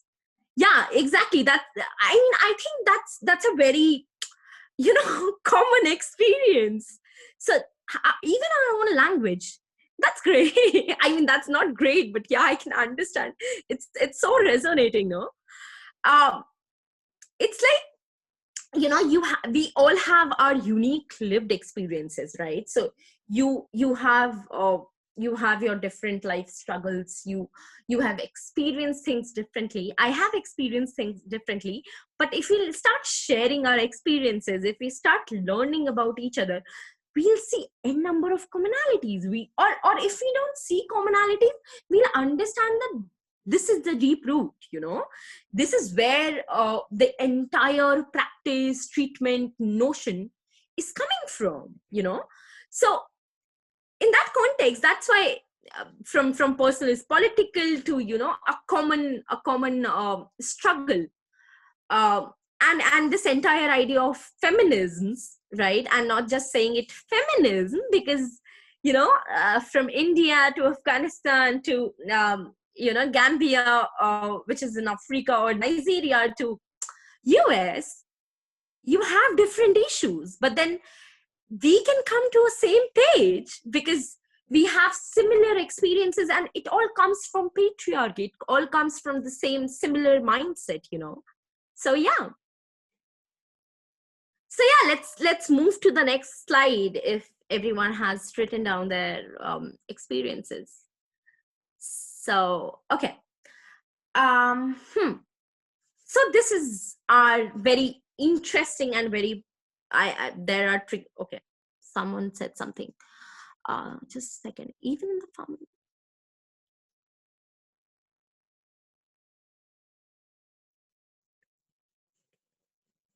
Okay, I cannot understand this. The man considered to prepare for the get ready.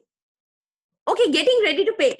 Yeah, that's a very, so because I think in the South Asian countries, in India, in Pakistan, in Afghanistan, in Bangladesh, at least, we have this system of arranged marriages, right? So there are the basics of arranged marriages is how much the guy is earning, what's the caste, what's the class, how much property does he has, whether he has property or not, and does he drink, or let's say, does he smoke? If there are some families who are anti-smoking or anti-drinking, which many people are on the face of it.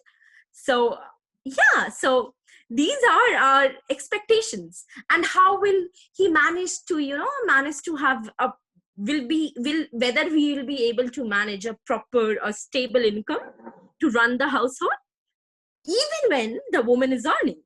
So that is really true, and it is so resonating, I think, across the borders. Yeah,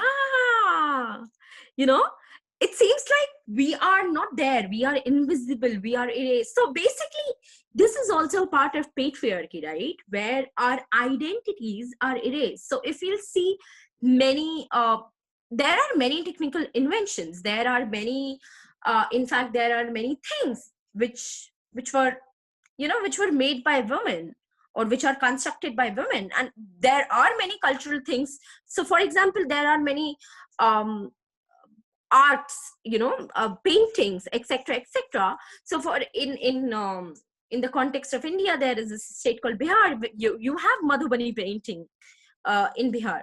But then when we talk about painting, or when we talk about these things, like when we talk in general, when someone gets the profit, it's always a man, and our identity, our struggle, our presence is systemically, and it's continuously erased, right? So yeah, we are the invisible, we are the invisible beings in that sense. Yeah, it happens.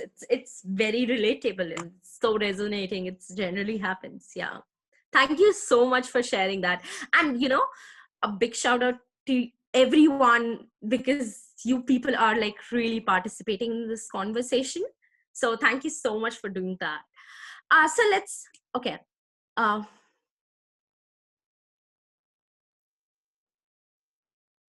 Okay, thank you so much, Tom. Actually, I have some resources that I wanted to share.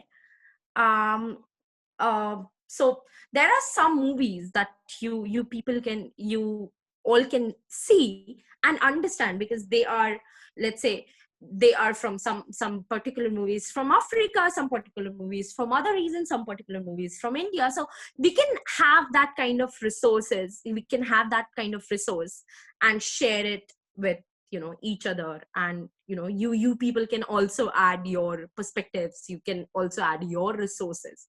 So yeah, that will be really interesting. And thank you, Tom, for being there. Thank you so much. Okay, so let's move to the next meme, right? So these are two memes. Please take a look. And I'm also giving you trigger warnings, because now we will be mentioning the word violence. So we will be mentioning different kind of violence there. So from now on, we will be talking about gender-based violence, etc. So there is this trigger warning.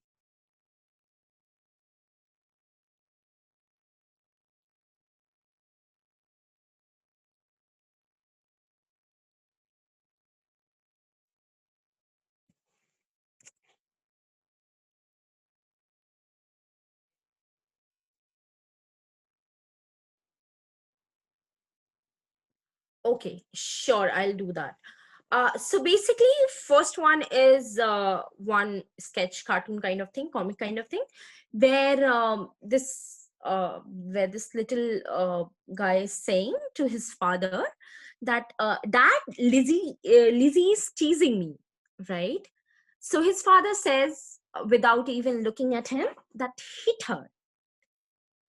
Okay, yeah. So I'm describing that meme. I'm really sorry for this. So yeah, so this guy, this little kid is saying that, Daddy, Lizzie is teasing me. Lizzie is a sister, right? So he says hit her. The dad says hit her, and he goes ahead. He hits her, and then he came back. He says, okay, and now she's crying. So he sees the little kid and says, hit her again. That's meme number 1. I'll repeat it for you. Dad, Lizzie is teasing me. The guy says, hit her. The kid comes, like, after hitting her, crying, and now this dad says, hit her again. Okay, now meme number 2. Can you read meme number 2? Yes, we can.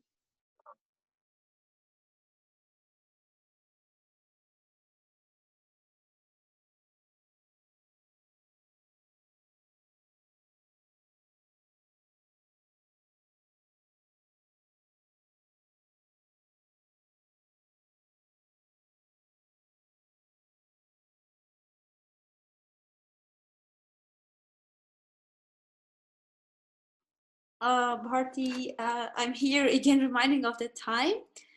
So it will be right. So if you will quickly wrap up. Okay. So should we not take reflection? Okay, can you please write it down, your reflections? Can you please write it down, and then we can move. Just a second. Why I can't move this? That's bad. Okay. Just a second.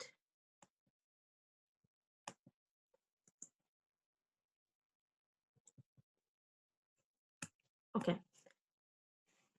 So I'll just go through the reflections. It shows oppression against women. Yeah, so basically it does show oppression against women. This is again a very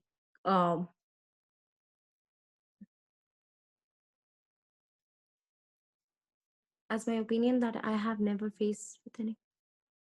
I mean, that's great that you have been in a safe place, in a safe space with people who are not violent, and that's really great. Yeah, so basically this meme talks about I think this is readable, pretty readable, so I think you all can read this meme.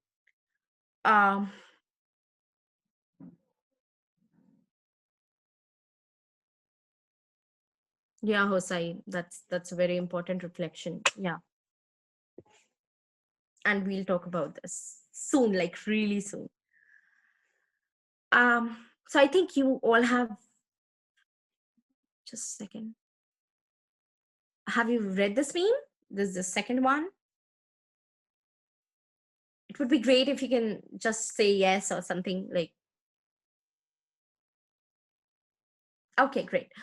So now, from this point, let's talk about, because what she was saying is, why when something happens, why women talk about men, because you should not talk about who is doing the crime. It doesn't matter, right? But let's talk about it.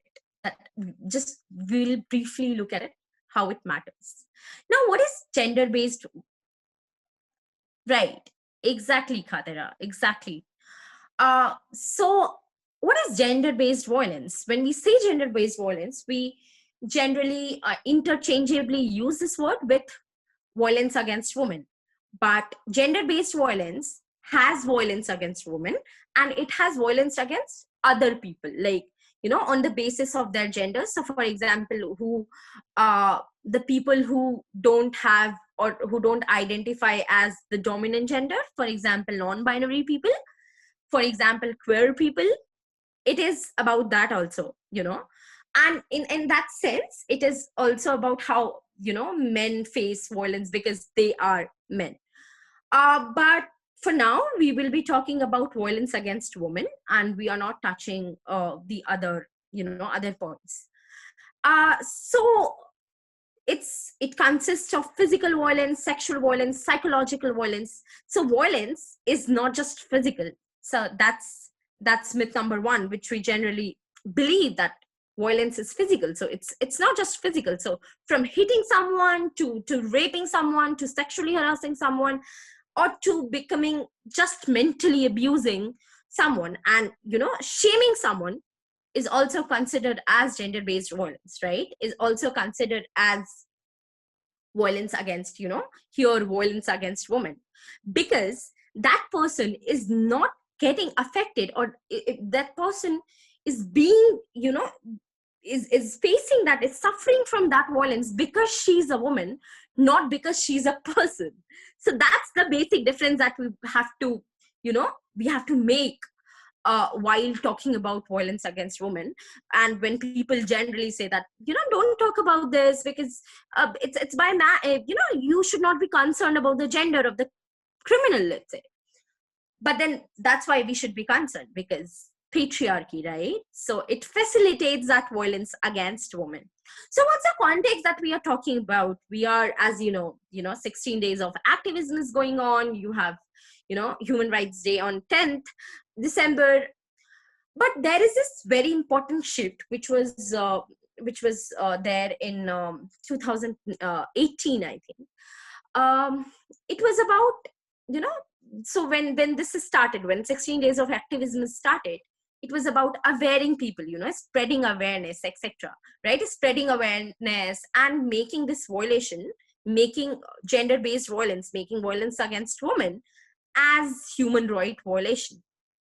Now, after reflecting, after meeting, after understanding each other and, each other's context, the UN shifted, the international organization shifted their motive, the dual motive, from awareness to accountability, which means that all the, all the countries of the world should be accountable, that like whether they are doing anything to stop this violence or to regulate this violence or to control this violence, or what they are actually doing. So to make them responsible, to make them accountable. And we are, because we are talking about the context, we are also suffering from a pandemic, or we have COVID-19, which many UN, many international organizations, national organizations tells us that it created a havoc in the sense of violence against women, like a sharp increase, a sharp rise. So for example, UN says in its 2020 report that 1/3 of women experienced violence, but then 18% of women experienced violence this year, like I think precisely after the lockdown period and the pandemic. So, and it's horrible. If you'll go to, if you'll go and understand the national data, the numbers are horrible.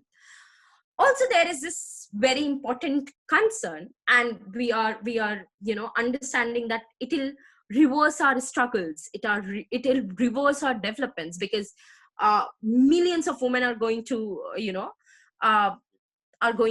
be poor, right, from in 2021. Things like child marriages, things like trafficking, intimate partner violence, and in Indian context, if I'll give you an example, in Indian context, you have this there are some states which have this practice of buying brides, okay, from different states of India. Now practices like this, because families were pushed, practices like this will be will be increased manifold. And this is the this is the fear, this is our worst fear, that developments will get reversed. Also, we are thinking about this, we are talking about this, but it's also important to understand that why we are doing so. And you can go ahead and write on the chat right now why we are having this conversation. Are we having this conversation just for the sake of it, or are there deeper meanings, or it's just about awareness? What I feel is, it's about unlearning, because we all are unlearning. We all have been conditions, we all have been socialized patriarchal norms, patriarchal values, patriarchal ideas. So we all are unlearning those ideas. And this is something, and also, Hosai, even spreading awareness, so for example, you said just right now that we should take action and spread awareness, right? Spreading awareness is an action itself, because what we are essentially doing is we are saying that, okay, look, these are the resources, this is where we are wrong. It's a step, it's a very important step, because if we are not going to do that, we cannot have laws, we cannot have anything, right? So a very right-centric approach, a very right-based approach, that this is not out of pity to women or anything, but these are fundamentally human rights. It's also about, we are unlearning this for also understanding our power, understanding our voices, to get organized, to get on the same page, right? And this kind of awareness empowers us, because what it essentially does to us is, it helps us in understanding, okay, these are the, I have power. It's not like I was someone who had no power. It's just that society has created these kind of hindrances in my path. So we are understanding our power, we are acknowledging and practicing our power in that sense. And through advocacy, through saying that, okay, we need it here, we need our human rights, through advocating our human rights, through advocating our our understanding of the world, and through saying that, see, we are not inferior, we are not second-class citizens, we'll make changes in the longer run, and we'll it'll initiate conversation, taboo conversations, which are not really ideal for our society, etc. And here's the thing, I really want all of you to go ahead, to go to your homes, etc., or you all are in your homes, but after this call, just think about it, that there were some incidents when it was pointed out that masculinities, that's how our men are conditioned. So how masculinities how men has a very important role in this thing, because if men will not learn, we are having a gender equal world, having a gender just world, having a world where there are no human right violations is a far dream. It's a utopia in that case, because violence against women in general, if you talk about it, who is being violent towards women, it's not someone in isolation, right?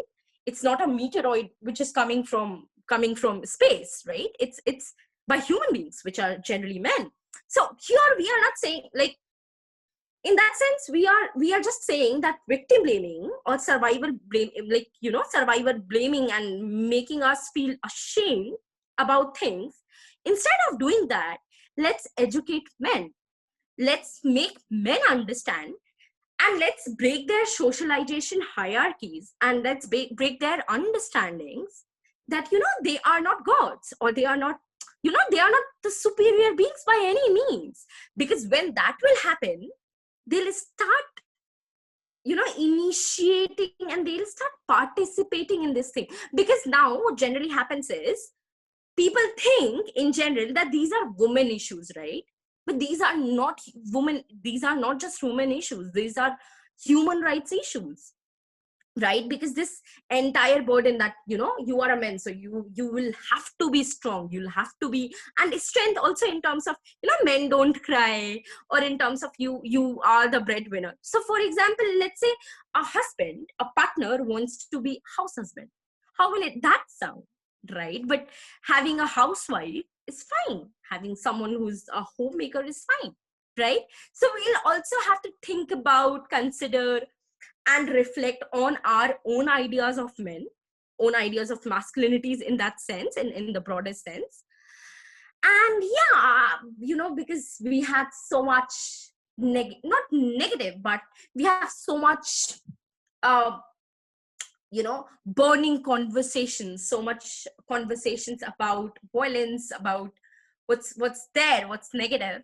Let's talk about something which is kind of hope, a hope for a better world, a world which understands us, right, and which doesn't erase us. So basically, I think in Scotland, this is a very recent thing, that they have recognized period poverty. What period poverty essentially means is, because of your class, because of your privilege, because of your disadvantage, because you are at the margins of the society, you won't be able to get those period products, those menstrual hygiene products, which are, sort of human hygiene in that sense. So they have basically made it free, which is a very important step in recognizing, in acknowledging our dignity, in acknowledging our our realities, in acknowledging that menstruators are there, and it takes money to buy a a pad, or it takes money to buy something. So now, and it's very rampant. It's not something like, we are not buying luxurious product, we are basically going ahead and buying the basic things. So thank you so much. This is my email ID. Okay, there's one mistake. It's not 12398, it's 1398.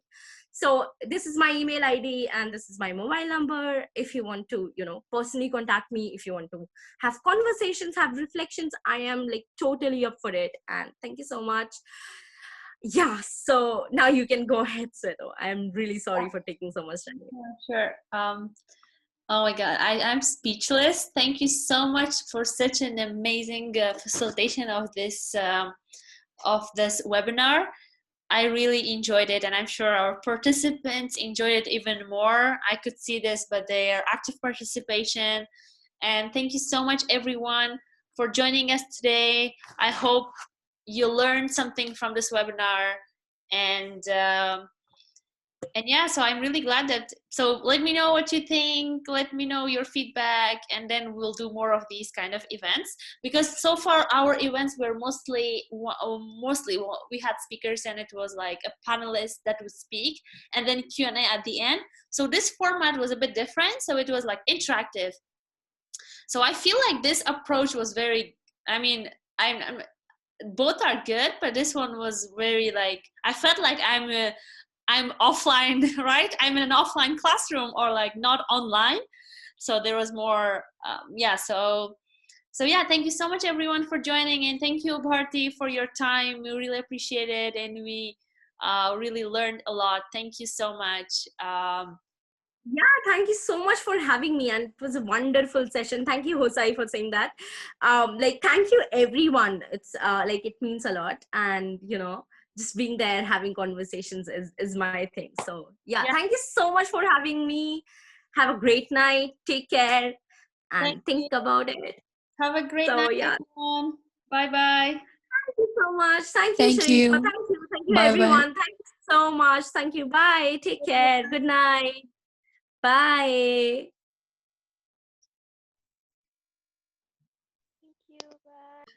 So I was recording